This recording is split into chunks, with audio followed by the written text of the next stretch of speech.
Bowo Alpenlibe beraksi joget pargoy di Jikon Dance Festival. Bowo Alpenlibe beraksi joget TikTok yang sedang viral, yakni pargoy dalam acara Jikon Dance Festival. Aksi Bowo bersama beberapa teman TikTokersnya menandakan dibukanya perhelatan Akbar Jakarta International Contemporary Dance Festival atau Jikon Dance Festival di Creative Hall M Block Space, Jakarta Selatan. Sony Martilova selaku Direktur Jikon Dance Festival mengatakan salah satu tujuan festival ini menghubungkan antara seniman tari, pertunjukan, dan seni media baru.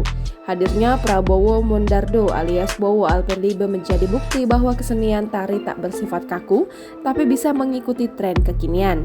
Bowo pun mengaku gugup saat harus joget di hadapan puluhan orang, sebab ia merasa ini pertama kalinya ia dance disaksikan langsung oleh puluhan orang.